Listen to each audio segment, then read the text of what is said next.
Kala itu Quan Chi meneror dengan mengejar salah satu selir dari Fu Chongsu. Terlihat banyak mayat bergelimpangan di sepanjang jalan itu, sehingga Guru Wo yang tidak bisa tinggal diam muncul di sana untuk menghalanginya.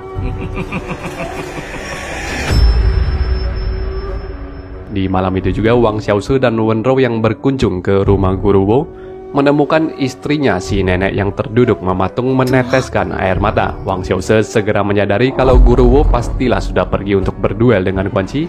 Ia segera berlari keluar untuk mencari dan menemukan Guru Wo yang sudah tertancap oleh tombaknya sendiri. Mari kita lihat sejenak cuplikan pertarungan mereka.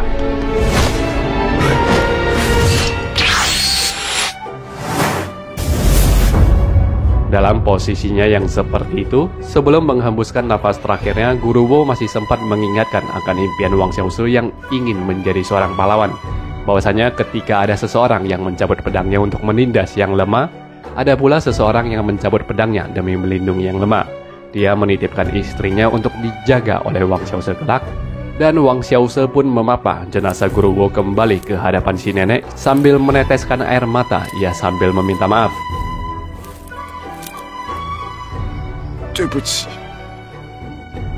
Sementara itu di tempat persembunyian Fu Chongsu, Su Mengchen dan Lei Sun masih tidak beranjak dari sana. Mereka sengaja tinggal di sana untuk mendesak Fu Chongsu agar mau menjadi umpan dalam rencana mereka meringkus Quan Chi. Berita terbunuhnya Guru Wo akhirnya pun tiba di kuping mereka, membuat Su Mengchen kehilangan selera makannya. Pada akhirnya Fu Chongsu menyetujui rencana itu setelah didesak lebih jauh oleh Su Mengchen dan juga Lei Sun. Ketiga saudara angkat kita dan Wen Rou lalu memberikan penghormatan terakhir mereka kepada Guru Wo.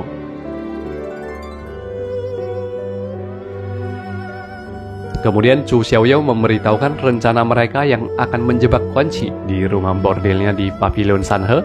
Dengan gabungan kekuatan mereka semua dan juga Lei Sun serta Ti Feiqing seharusnya mampu untuk mengalahkan dan menangkap Quan Chi. Untuk menenangkan Wang Xiaoshi yang emosional, Su Mengchen mengatakan Quan Chi tidaklah boleh dibunuh karena mereka membutuhkannya untuk mengungkap rahasia grup Yao Xiao. Pada hari H di Pavilion Sanhe, Xiao Shuang, adik dari Chu Xiaoyao, melaporkan dia telah mengerjakan apa yang telah diperintahkan oleh si kakak. Lalu Xiaoyao pun mengambil posisinya untuk memainkan kecapi. Pai Choufei dan Ti Feiqing standby di sana. Begitu pula dengan Su Mengchen dan Lei Sun yang sudah ada di posisi mereka. Sedangkan Fu Chongsu yang menjadi umpan ada di dalam ruangan lantai 2. Dia mengatakan soal Wang Xiaoshi yang memukulnya kemarin di hadapan Quan Chi tidak boleh diceritakan kepada siapapun. Lalu dia pun bertanya-tanya apakah Quan Chi bakalan termakan dengan jebakan murahan seperti ini. Wang Xiaoshi meyakinkan sekalipun Quan Chi tahu ini adalah jebakan, dengan kesombongannya itu dia pasti akan segera menuju kemari. Dan Fu Chongsu pun diinstruksikan untuk membuka jendela agar mendapatkan perhatian. Segera setelah itu, kabar keberadaan Fu Chongsu di sana pun sengaja disebar hingga tiba ke kuping Quan Chi.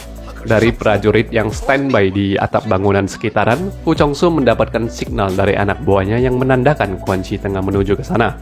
Dia pun segera mengambil langkah 1000 menuruni tangga, mengambil jalan belakang, hingga menceburkan dirinya ke dalam sungai untuk segera menyingkir dari sana. Sementara itu, Wang Xiaoshi dan lainnya mulai menyiapkan senjata mereka seiring dengan tibanya Quan Chi ke tempat itu. Tanpa basa-basi, Chu Xiaoyao pun membuka pertarungan epik itu dengan tembakan panah dari kecapinya, diikuti oleh Ti Feiqing dan Pai Choufei yang segera mengeroyok Quan Chi.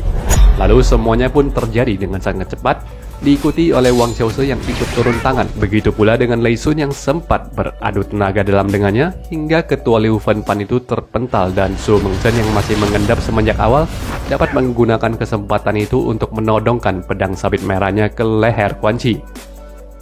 Quan Chi memuji kehebatan Su Mengchen dan juga sikapnya yang kesatria itu.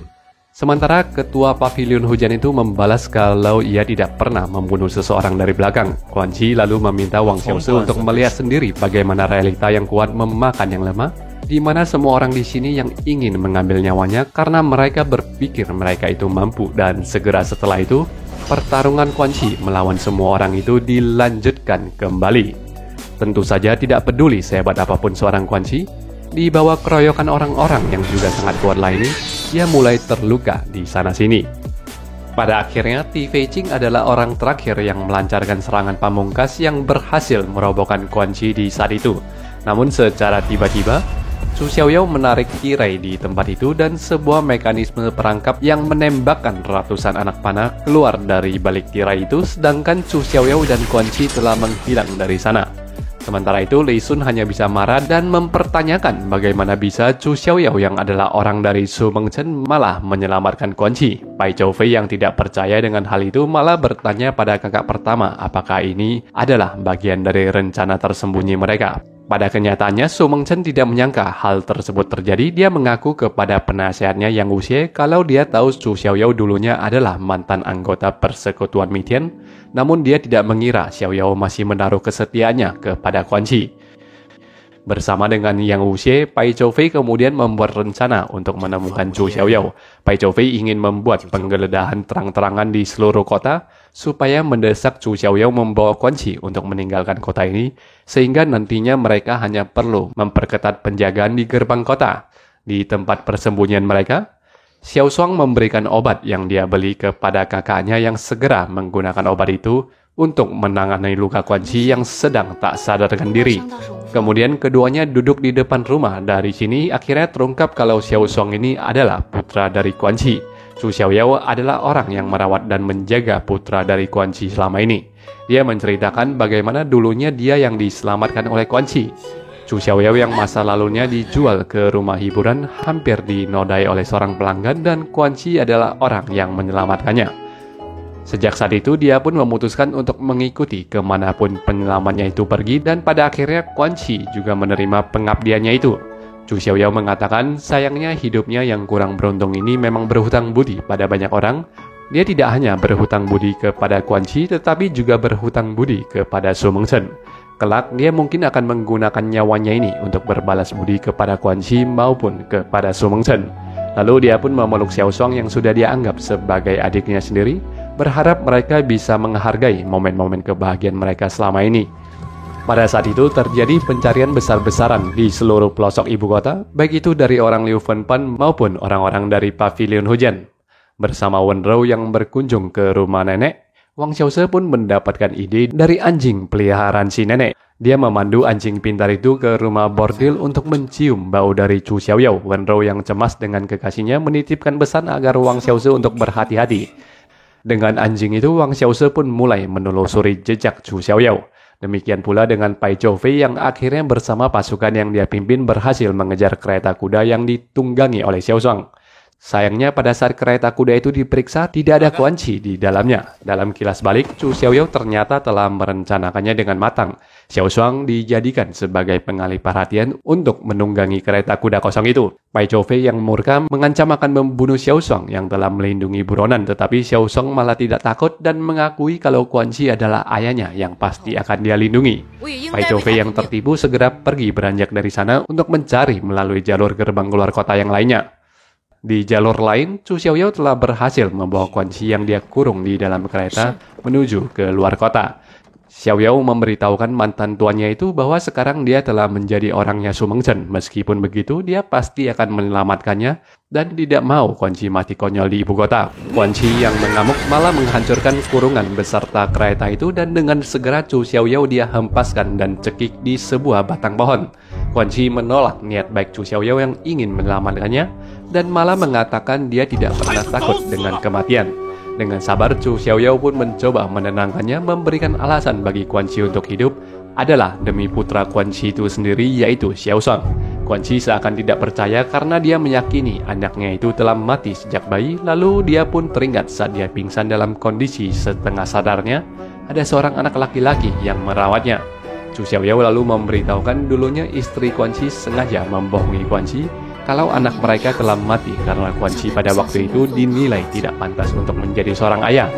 Quan Chi yang kembali mengamuk karena ia telah dibohongi dan ingin menyakiti Chu Xiaoyao, beruntungnya dihentikan oleh Wang Xiaoze yang telah tiba di sana.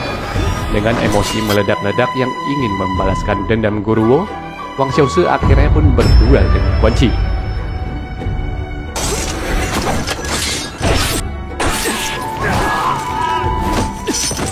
Setelah memenggal lengan lawannya, Wang Xiaoze yang ingin mengambil nyawa Quan Chi dicegah mati-matian oleh Chu Xiaoyao.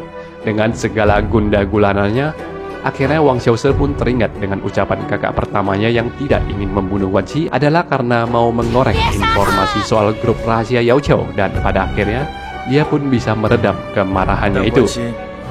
Selama ini kita melihat bagaimana OP-nya Quan Qi ini bila dibandingkan dengan Wang Xiaoze. Lalu kenapa Wang Xiaoze bisa mengalahkannya pada momen ini?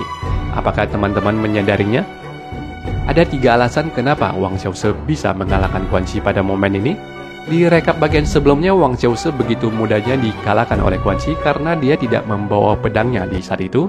Sedangkan pada momen ini Wang Xiaoze menggunakan pedangnya. Sebaliknya, Quan Qi ini tidak menggunakan senjata apapun. Dan alasan terakhirnya sudah jelas karena Quan Qi ini masih dalam kondisi terluka parah atas serangan keroyokan yang dia terima sebelumnya.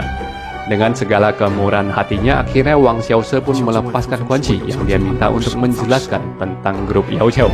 Quan Qi pun menjelaskan bahwasanya grup Yao Qiao bersama dengan Lei Sun menciptakan dan memproduksi senjata api untuk dijual kepada negara Liao. Dengan senjata api itu, maka negara Liao pun dihasut untuk berperang dengan negeri ini, yaitu negeri Song.